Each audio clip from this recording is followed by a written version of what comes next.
Spider-Man deserves better, and Marvel Animation's attempt to modernize this classic character's roots might be a big mistake.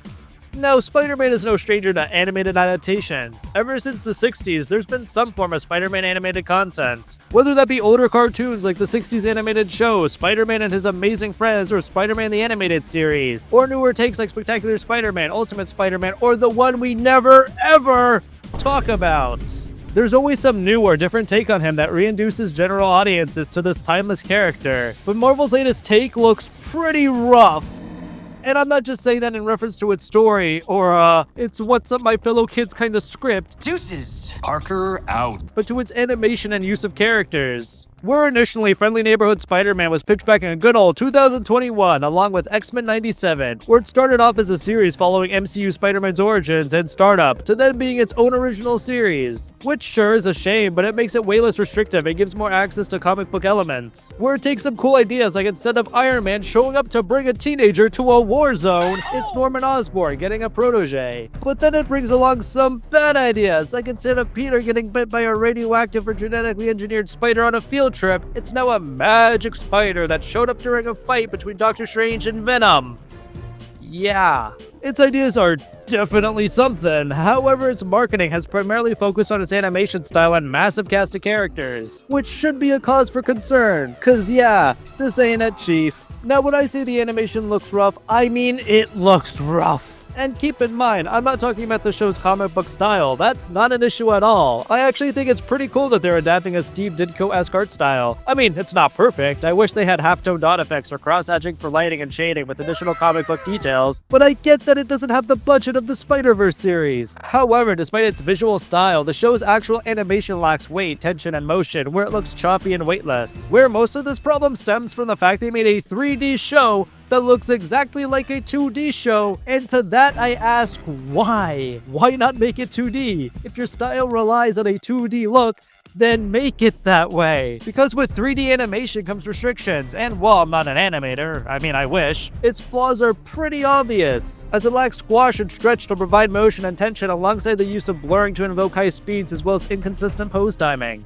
I have to imagine that this production was super rushed, cause no way Polygon Pictures, aka the Japanese studio behind Clone Wars and Transformers Prime, was behind this. Cause while both shows are a decade old, they look great and have amazing action. And sure, animation doesn't make or break a show, whether it be 2D or 3D animation. But when you have series like 90s Spider-Man, MTV Spider-Man, Spectacular Spider-Man, heck, even Ultimate Spider-Man, where they have decent to amazing animation, it leaves a lot to be desired. Especially when animation is a beautiful and creative storytelling device that can go beyond its live-action counterparts. Where movies like Spider-Verse or TV series like Arcane use it to its fullest potential. But considering the fact this comes out in less than a month, I doubt any corrections will be made to the final product, leaving a visually stiff and semi-lifeless looking show. Sure, there might be some good moments, but its lack of animation fundamentals hurts its overall visual appeal. And mind you, that's just one of the issues they're facing, as they decided to scrap Spidey's plethora of side characters, like Flash Thompson, Robbie Robertson, Liz Allen, Gwen Stacy, Mary Jane, and even Triple J himself for a plethora of superhero pals. With Nico Minoru, a member of the Runaways who does blood magic and other witchcraft, aka the obligatory goth girl, Lonnie Lincoln, aka Tombstone, aka a notorious Spider-Man villain and occasional Kingpin, where for some reason they took away his characterization of being an albino, which is like,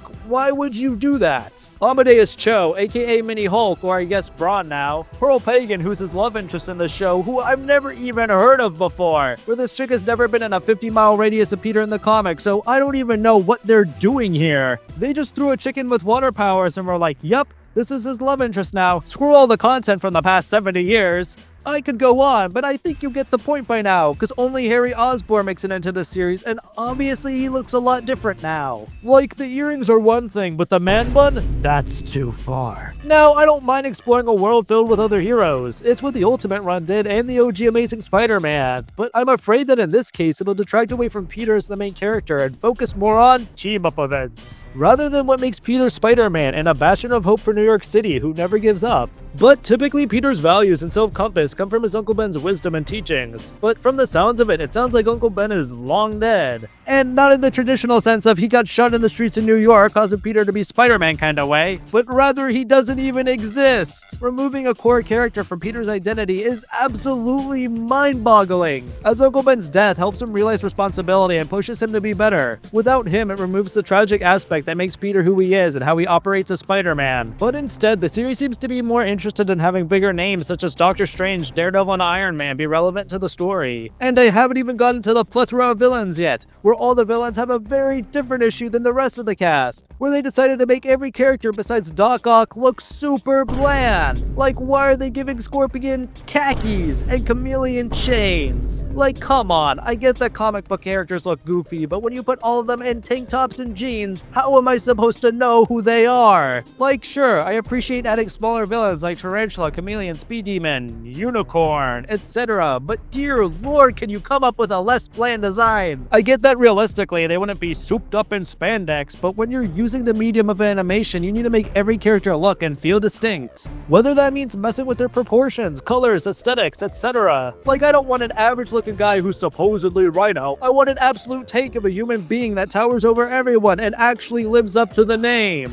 And with the series only being 10 episodes long, with either Norman or Otto being the big bad, I have some serious doubts on the show's overall quality. I really hope I'm wrong, because there needs to be some good Spider-Man content while we're waiting for the peak trilogy that is Spider-Verse, which should be fine as long as somebody doesn't keep commenting stuff on social media. But the way it's currently shaping up raises some red flags in how they're modernizing Spidey's world and characters. And based on its predecessors, it can easily fall into the same issues of overshadowing Spidey or misinterpreting him. At the end of the day, Spider-Man is Peter Parker's burden that he has to handle himself. And while getting help is always appreciated, Peter has to make the tough choices, even to his own detriment. If they don't get that right, then that means another Spider-Man adaptation not living up to the potential presented by an animated medium that could showcase his world to the fullest. Cause Spidey is more than just a quippy kid in spandex, he's someone who constantly faces tragedy and rises above it. No matter how hurt he is or how bad everything gets around him, he faces it head on and does what he believes is right. And I'd hate to not see a spotlight on this amazing character who has inspired generations beyond his debut, cause every adaptation brings something special to this iconic character that influences a generation of fans. And in this case, while it has a cool visual aesthetic, it comes off as bland and uninspired, as it doesn't seem to fully understand the source material it's adapting or reminding us of. I ain't saying it's a cash grab or anything, but it seems like the series is conflicted with its identity,